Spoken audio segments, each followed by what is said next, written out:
this week's show, we're going to be looking at the difference between a sales process through cold calling and generating business through referrals, on how you can get more results in less time with less work.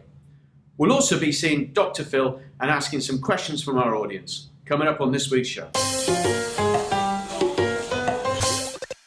So we're going to look at the difference here between cold calling and referrals. Let's define a cold call. So a cold call would be where a salesperson rings up a prospect, says, hello, so-and-so, how are you, what's your name? And the prospect is like, who are you? They have no prior knowledge of who you are or what you do. That is a cold call. And this is a way of getting new business that is tried and tested, albeit maybe not so effective. So let's just look at this whole process. So first of all, what happens is when they pick up the call, the salesperson will try and build a relationship with the prospect. Where are you from? What's your name? How long have you been here? And the reason we do this is to try and develop a relationship. People buy from people they like. However, it's very short and doesn't take a lot of time. If the salesperson is good enough or lucky enough to get an appointment, we move to stage 2. But classically on cold calling, the success rate is not a lot. In fact, it's probably about a 1 in 20 success rate, with a lot of people saying, get lost, go away, not interested, I hate cold calls. So it's quite a tough job. So if we're lucky enough to get to that appointment, the salesperson will sit down and try and develop what the client needs, what their aspirations are, what their pain is, so they can develop a need.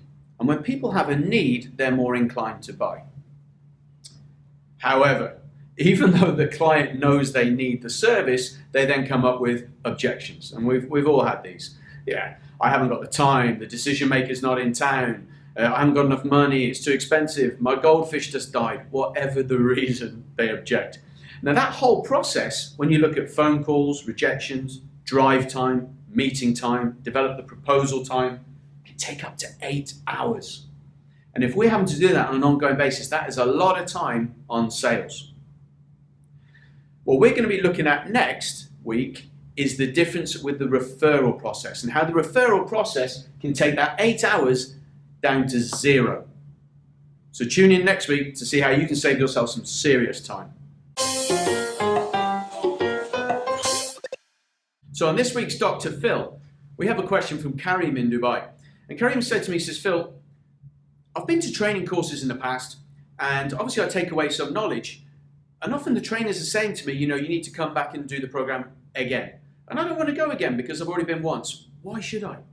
Well, the interesting thing is, Karim, is most people can only take away so much information from any training program. In fact, they often say it's around 17% because we keep tuning in and tuning out. So going back has value. But here's another thing. When you go back to a training event, you'll find 3 things happen. You have A, you see information and you hear things that you are currently doing, which is great. B, you'll see things that you know you should be doing or you used to do but are no longer doing. And C, you'll learn things that you've never thought of and you're not doing. So it is always a good idea to go back to training events to do things you should be doing and to learn new things.